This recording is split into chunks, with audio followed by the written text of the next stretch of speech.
In January 2016, two U.S. Navy river patrol boats accidentally strayed into Iranian waters near Farsi Island in the Persian Gulf. Iranian militia forces captured both Riverine Command Boats and the 10 American sailors aboard them. After a day of intensive diplomacy, Iran released the boats and their crews.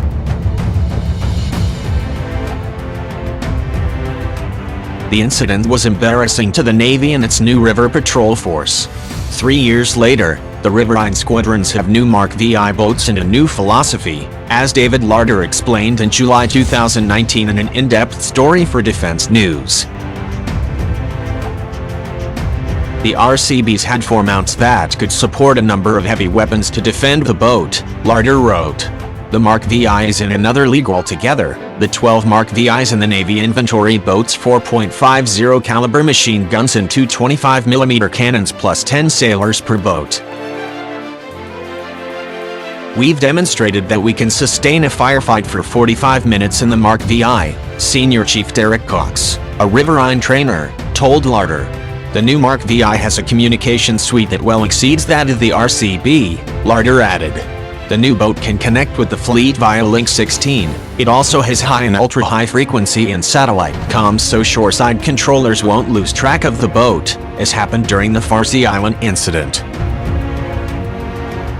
The 85-foot boat has a top speed of more than 40 knots and a range of up to 500 miles. The Navy's Riverine force is just 13 years old.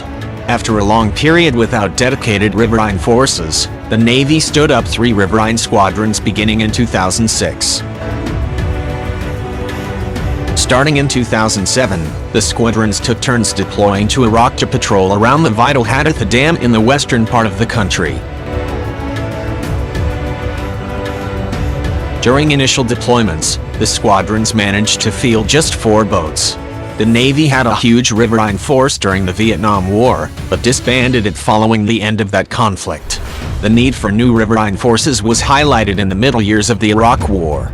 In 2005, the U.S. Army's 25th Infantry Division, deployed around the city of Mosul, struggled to intercept smugglers and insurgents traveling on the Tigris River.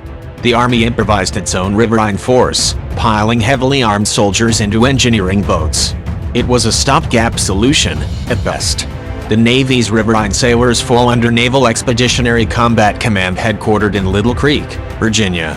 NECC was established in 2006 to oversee the Navy's other forces, including construction troops, port security sailors, bomb squads and other specialists.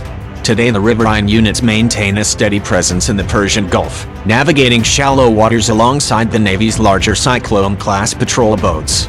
The 2016 incident underscored a relative lack of training and discipline in the young Riverine squadrons, Larder reported.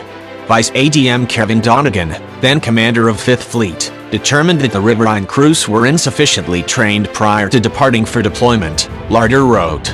But others argued that Commander Task Force 56 tasked the Riverine crews with a mission for which they weren't properly trained along open ocean transit from Kuwait to Bahrain, and that the sailors had been in theater for months by the time disaster struck. Well removed from their training, procedures have improved, Larder reported.